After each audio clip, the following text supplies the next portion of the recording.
Why, when you negotiated that contract, why was it important to add that in? Was it sort of a self-motivation type thing?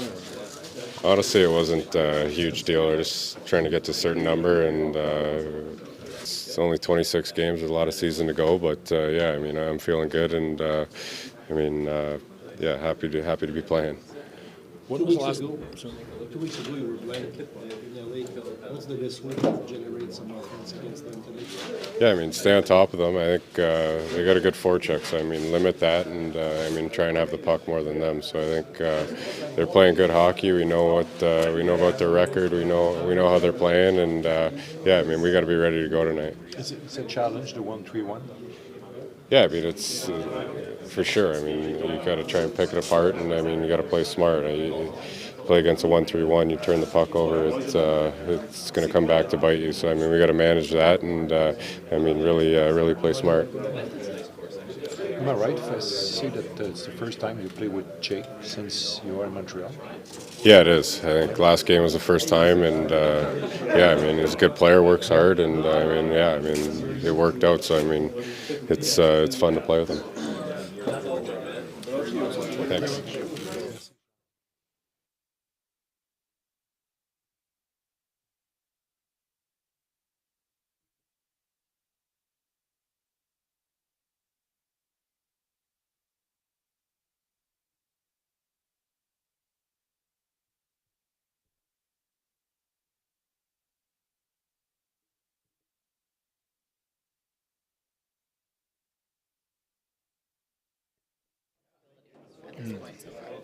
Oh yeah, I mean, I mean, I'm here, so you know, the guys have been great, so it's not no awkwardness or anything. It's just kind of playing hockey at this point. Yeah. When you look at the Kings, what's the biggest challenge about facing them? They're a very structured team, hard to play against. I think their neutral zone's really good.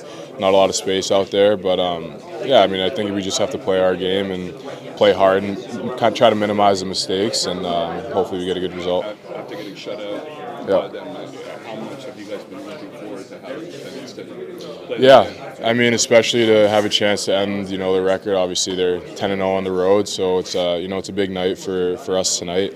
Not only just for our, you know, standings in the season, but you know, try to disrupt what they're doing too.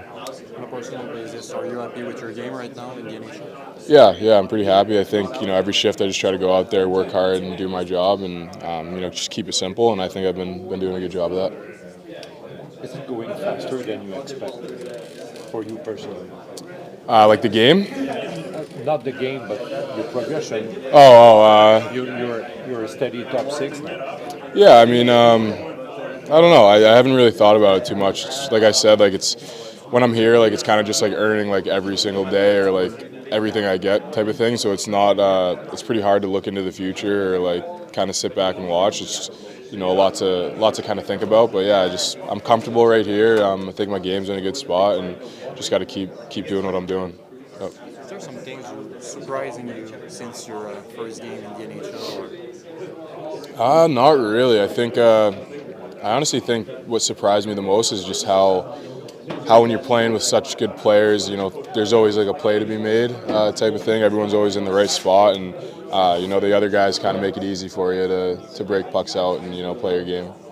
Yeah. Who was your model in the national hockey? I honestly don't really have one. I think I like to watch a lot of different people play, and I mean I guess you like pick up certain things from here and there. But yeah, I don't have a single guy where I'm like I want to be like him.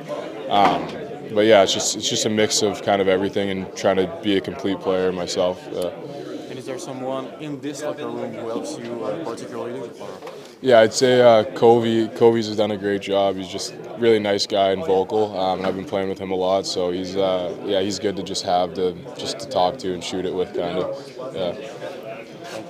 Thank you.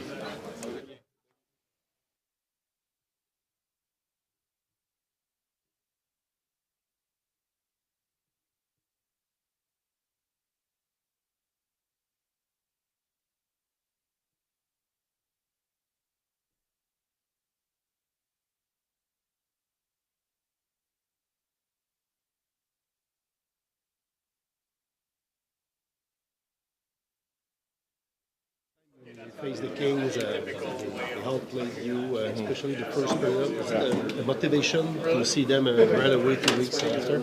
Yeah, no, it is for sure. I think we'll be ready to go. We know what we definitely had to improve on against them, and things we had to change. And we're playing well right now. We feel good about our game, so should be a different story tonight. So. I guess you're aware about the record you can break tonight. Yeah. So is it extra boost for you? Yeah, no, that's extra motivation too. I think we definitely don't want that happening at home, and I mean that's just again extra motivation, something to kind of give you a little extra jump, and you never want a record set against you, so we'll do our best tonight to end that. So. They look like very committed to their system. Is that tough to face that kind of team where every player play the system? Yeah, I mean, everyone knows what they play and what type of system they play, and really systematic team. It seems like everyone's in the right spots all the time, and not many breakdowns. But again, I think we just got to play our game and try not to worry about what they do so much, and more about what we're doing and how we're playing. So. To beat them, will you see that as a D-man, you could make the difference? I mean, carrying the puck, bringing the speed to the neutral zone. Yeah, no, I think a lot of that is just playing fast and trying not to let them set in their forecheck or whatever. So I think a lot of that is just playing fast and everyone on the same page all the time, and knowing what we're doing, and just kind of being predictable, I think, and knowing what guys are going to do with the puck. And we'll do that tonight, so it should be fun. Facing a team like that in a kind of rebuild, is it a good way to see where you are as a young team? Yeah, I know it's a good measuring stick. I think anytime you play good teams like that, those are the games you want to play. You want to play those good teams, and it's definitely a little bit of a measuring stick for us. And we weren't happy with how we played against them last time. So we'll be ready to go tonight. We know what we got to do, and it's good to be playing them at home too, which always helps. So. Thank you.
Bon matin.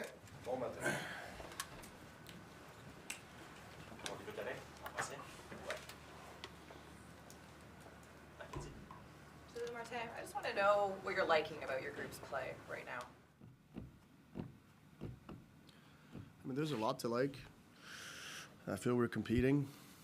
I feel we're organized. Probably sums it up. Next one, Stu. Well, you're talking the other night about how Slavkovsky's using his size better to his advantage. Where specifically do you see that, and where maybe would you like to see him do more of that? Along the boards, I think he gets in on the puck pretty quick, and once he gets there, he's pretty heavy. I feel last year he would get there, but there wasn't enough of what was after getting there. So he disrupts a lot more with his reach, with his heaviness, with his anticipation, and he keeps a lot of plays. He extends a lot of plays because of it, a lot of his own time, or he kills plays because of it. You know, where would I like him to see it more? I don't know. I'm not there yet. I mean, I think I want to see that, like, more, you know, the consistency of you know, getting on top of people and using his reach and his heaviness. You ever wonder what it would have been like for you if you had that size when you were playing? No. Martin, Anthony et Guillaume. Jake Evans était à Montréal depuis un certain nombre d'années dans l'équipe, mais il a souvent joué avec les mêmes joueurs. Puis on dirait que quand il découvre, quand de nouveaux alliés le découvrent, il trouve quelque chose. C'est le cas de Monahan qui en a parlé tantôt, Josh Anderson. Pourquoi les compléments se font bien avec Jake Evans selon toi? I think he's very predictable for his line mates. You know. Oh, excuse. Ça va m'éviter de faire 40 secondes pour Excusez-moi. Je pense qu'il est beaucoup prévisible pour ses partenaires de ligne. Puis aussi, tu sais, il gagne beaucoup de face-off, il est responsable défensivement. Tu sais, il a une bonne game de 200 pieds, puis quand le monde y pense à sa game de 200 pieds, il pense qu'il est beaucoup meilleur 100 pieds de notre bord, mais il y a quand même une game de 100 pieds de l'autre bord de la ligne rouge qui est capable de continuer l'attaque ou le temps passé dans la zone offensive. Fait que je pense que c'est beaucoup de prévisibilité pour ses coéquipiers. Je peux en glisser un autre. Je ne veux pas rentrer dans vos X et O parce que je ne suis pas assez compétent pour ça, mais le 1-3-1, on a vu les équipes tenter de battre ça avec la rapidité des défenseurs. C'est-à-dire que quand les défenseurs amènent rapidement la rondelle, puis tu en as de ces gars-là, sans rentrer de façon précise sur ta stratégie. Des gars comme Matheson et Guhle, même Barron, peuvent-ils être importants là-dedans? Ils sont toujours, écoute, quand tes défenseurs peuvent patiner, ils sont tout le temps importants, que ce soit contre un 1-3-1, un 1-2-2, 2-1-2. Surtout comment la game est jouée présentement. Les défenseurs font beaucoup partie des idées offensives d'une équipe. Puis je sais, à soir, ça va prendre ça. Anthony. Salut Martin. Si on se fait ce qu'on a vu hier à l'entraînement, Jesse Lennon va jouer un 4e match sur ta 2e unité d'avantage numérique. L'ancienne administration, après son repêchage, avait dit qu'il y avait un plafond très haut offensivement. À quel point il y en a encore à aller chercher offensivement, Lennon? Oui, mais je pense que pour un jeune joueur comme Hilo, on sait que le côté offensif, c'est continuer de développer l'autre partie de la game. Être responsable sur la glace. Puis plus qu'il fait ça, mais plus qu'il s'ajette du temps de développer son côté offensif. T'sais, fait que moi, c'est ça que je cherche plus de Hilo. Je sais qu'il a un bon lancer, qu'il a des bonnes mains, quand il s'en va contre un gardien, il a beaucoup de confiance. Mais c'est de continuer de travailler sur les détails de sa game qui va l'aider à acheter plus de temps de montrer sa game offensive. Est-ce qu'il est loin du rendement que tu désires en termes de jeu complet? S'il est loin, non, je dis pas qu'il est loin, mais il est en progression. Guillaume. Salut Martin. Jayden Struble va jouer un 8e match de suite, dans le fond, qui a été rappelé aujourd'hui. Qu'est-ce qu'il montre, dans le fond, jusqu'ici? Je sais que c'est un rôle limité, mais qu'est-ce qu'il montre jusqu'ici pour mériter de... Bien, je pense que son niveau de compétition, C'est un bon coup de patin. Dans l'espace, quand il y a de l'espace, il fait des beaux jeux aussi. Il est capable de continuer l'offensive, de la supporter aussi. Mais il se défend bien dans les coins. Il y a une pesanteur, il y a une rapidité. Il y a beaucoup de pace défensivement. Marty, Kings had Tanner Pearson his first 6 years. What is he bringing to your team here in his first season? Well, he's bringing a veteran presence for sure, right? Like some of the stuff that he's accomplished in this league are hard, and I think it's valuable for him to bring, that experience to our young group. I knew of Tanner, but having been around him for a few months, you understand why he's been able to play on these kind of teams and be successful. I mean, he's a pro, and he can do a lot on the ice, and he's been a great addition for a young group. And last question, Anthony, with the follow-up. Samuel Montembeault est parmi les meilleurs de la Ligue à 5 contre 5. Qu'est-ce qui le rend si performant, spécifiquement à force égale? Honnêtement, les goalers, c'est pas vraiment mon département, là, mais je trouve qu'il a l'air gros dans le net, puis il est capable de... il fait la grosse arrêt. Que notre équipe elle a besoin souvent à côté momentum et tout. Fait que je te dirais ça, moi, je suis sûr qu'il a l'air gros dans le net. OK, merci beaucoup. Merci.